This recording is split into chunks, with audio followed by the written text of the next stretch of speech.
Hey guys, I got a whole bunch of stories here for you today, and I'm going to try to kind of skim over them a little bit because I want to build an overall story with them because I think they all work together to kind of paint a picture for us. And now, do you remember when national tragedies generally tended to bring the country together? We all grieved together, we all sought for a reason behind whatever happened, and we did that together. And now it seems like every single time there's some big uh, tragedy or disaster that occurs, the blame game starts. And I think this happens on both sides, but it's interesting how it happens on both sides. Now, the first story I want to start with is Ben Shapiro's story, Surprise, Dems and Media Lie and Blame Trump for the storm deaths. And I'm going to fast forward through his story here real quick. So Ben goes back to the LA fires, and what we saw there was the blame being placed on Gavin Newsom and Karen Bass. Not Joe Biden, Gavin Newsom and Karen Bass. And that was probably where that blame needed to lie. There were a lot of missteps in California that kind of brought that tragedy to our doorstep. Now let's go back to Lahaina in Hawaii and the fires there. There was a lot of blame going around there, but it mostly focused on the governor and the local community leaders. But none of it got up to Joe Biden. But now you put a Republican president in the White House, and the narrative switches a little bit there. Instead, we get, let's think back all the way back to Bush, I believe, and Katrina. It was all Bush's fault with a slow response, Bush's fault. Never mind the fact that the local government actually has to request help from the federal government because of posse comitatus. But it was all laid on his doorstep. And we've seen other situations too where tragedy gets laid then on the Republicans' doorstep. And this one was no different. Now you switch that up and you put a Republican in the White House, and now all of a sudden the narrative changes a little bit. And we can go all the way back to Katrina and George W. Bush. It was his fault. It was his responsibility, the FEMA failures. And now we're seeing very much the same thing.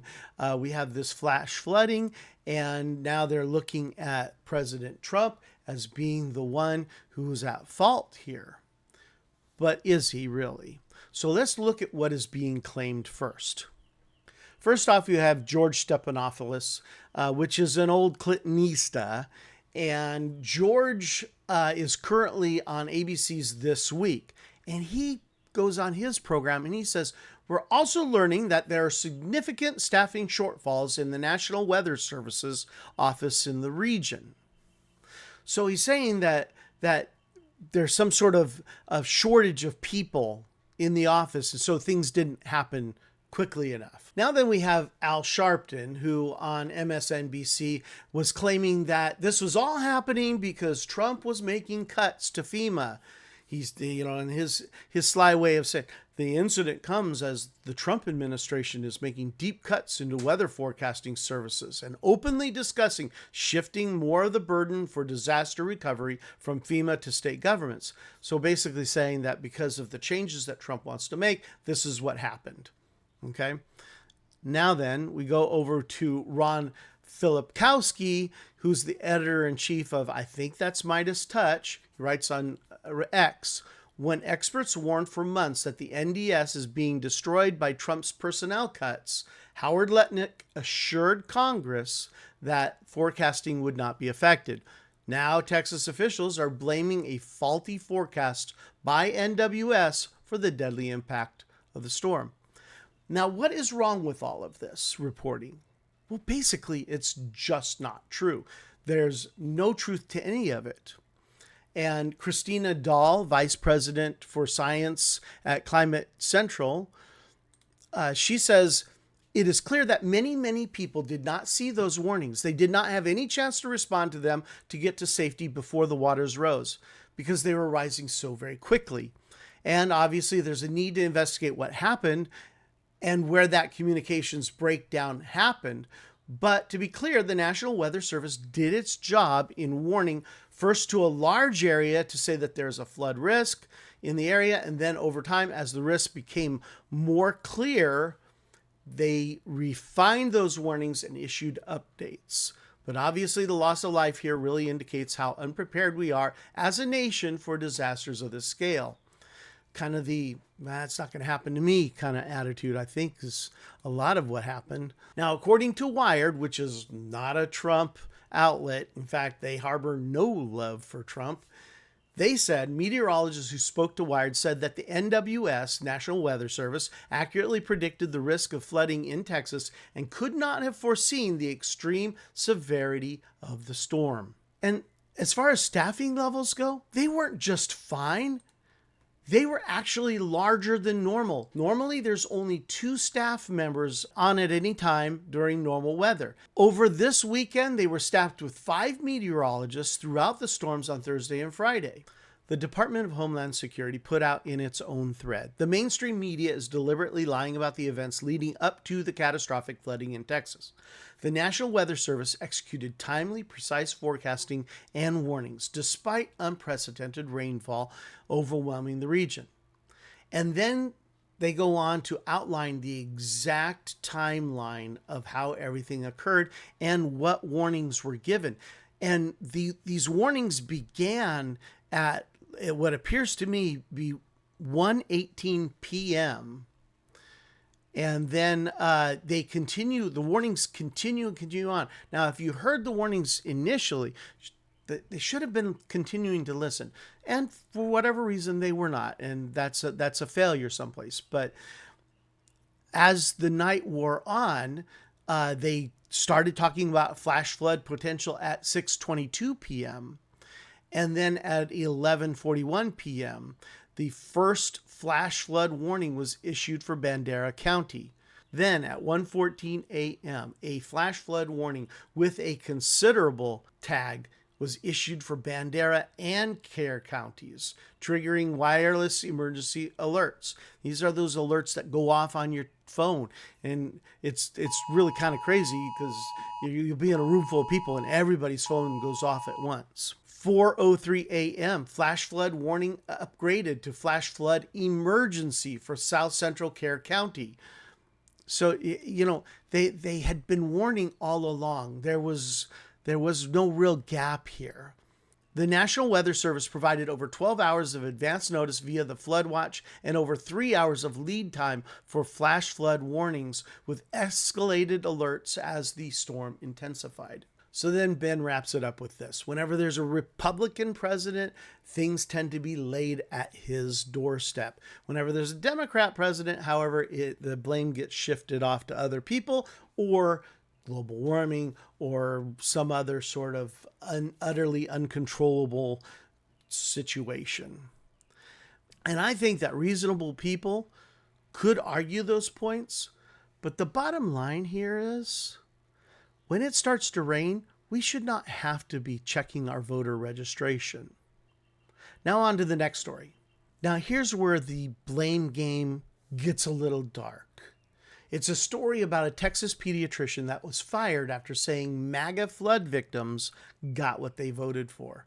Now, I'm a healthcare professional, and it doesn't matter who is sitting on the gurney in front of me. I'm treating them, and I'm treating them the same way I'm treating anybody else, period. And let me tell you, there's been situations when I have had to treat utterly reprehensible people. And there's been times when I've had to treat very high-end people. I don't treat them differently. And I never make comments like this. This is absolutely beyond the pale. So let's get into the story. Now here's an X post that shows exactly what got posted, because I'm sure it got deleted pretty shortly thereafter. This poster named Christina says, "May all visitors, children, non-MAGA voters, and pets be safe and dry. Kerr County MAGA voted to gut FEMA. They deny climate change. May they get what they voted for. Bless their hearts. At least 80 people and 28 children were declared dead in this tragedy. This is a pediatrician. This is a pediatrician. Okay? And I never wish death on people. I don't. Now, to their credit, her employer says, this past weekend, we were made aware of social media comment from one of our physicians. The individual is no longer employed by Bluefish Pediatrics. As we previously mentioned in our original statement, we strongly condemn the comments that were made in that post. That post does not reflect the value, standards, or mission of Bluefish Pediatrics. And I have to commend them for this. It's tough to come out, and it's a little bit dangerous sometimes to come out and talk about a personnel issue in public. You can get a lot of trouble for that as an employer. But here they were boldly standing behind their decision. Anybody who wants to make comment to Bluefish Pediatrics, I would say don't. Okay? They've done the right thing here. So now this is all very heavy stuff. So let's take a break for a second and check in with J.K. Rowling.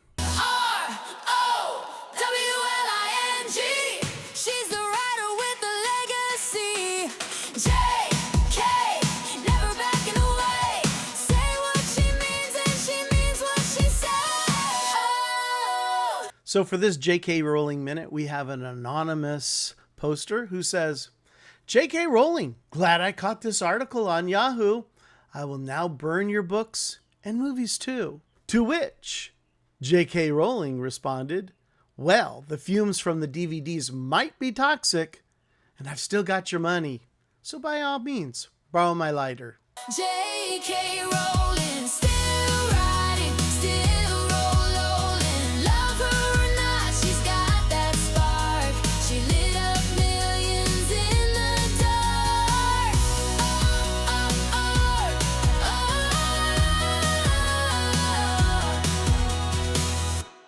So in case you're inclined to believe that pediatrician story was an isolated incident, I present to you the Independent Journal Review story, Wealthy White Liberals Reportedly Urge Democrats to be Willing to Get Shot Opposing Trump.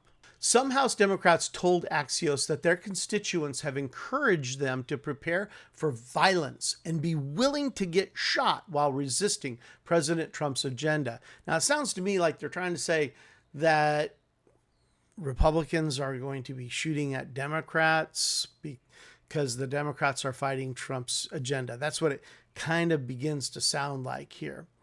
Democrat lawmakers said that there has been mounting anger among liberal voters that has sometimes even resulted in them calling on congressional Democrats to violate the law and be prepared for acts of violence.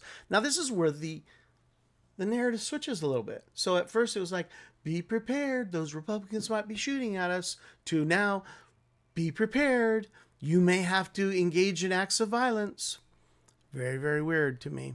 Many of the House Democrats told the outlet that these voters are often white, well-educated, and wealthy.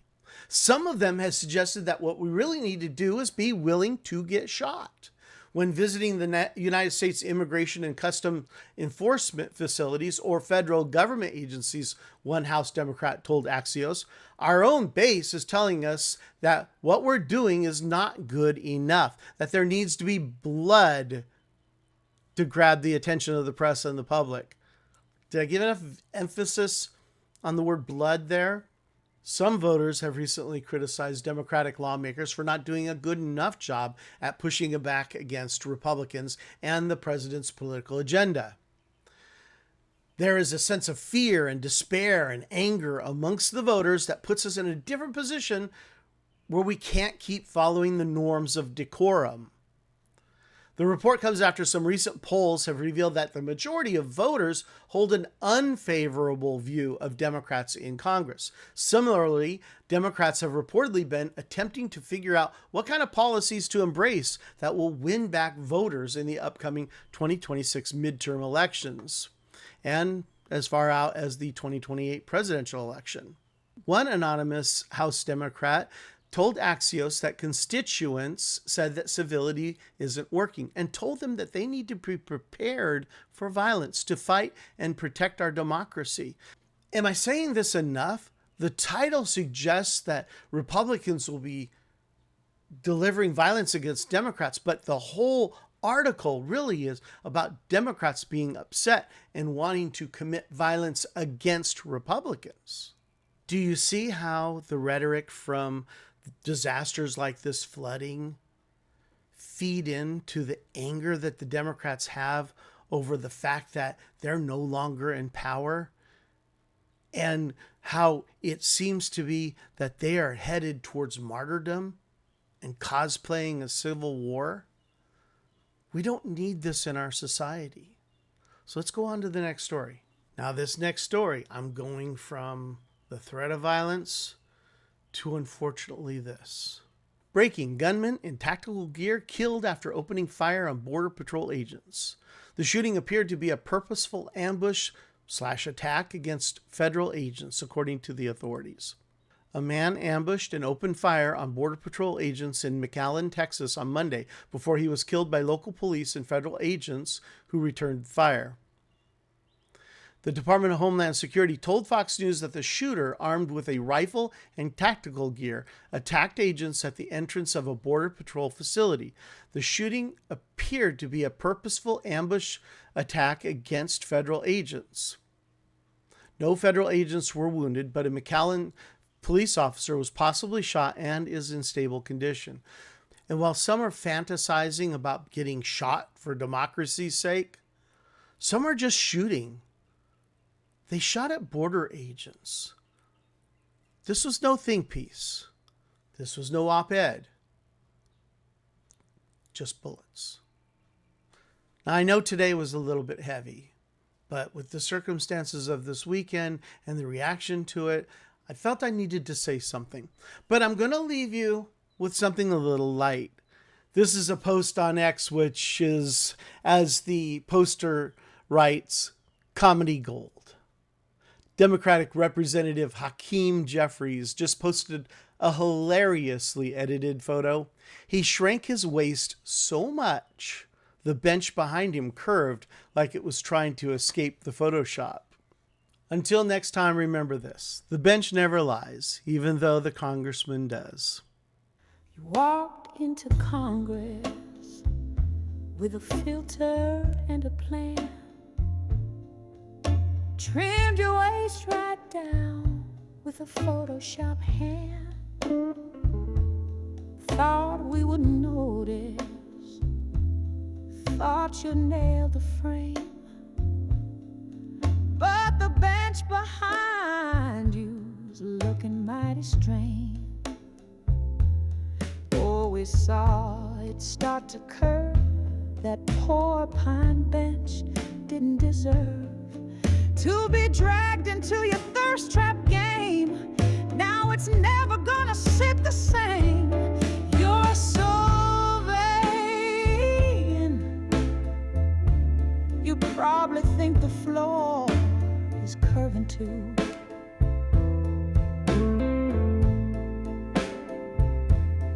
You're so vain.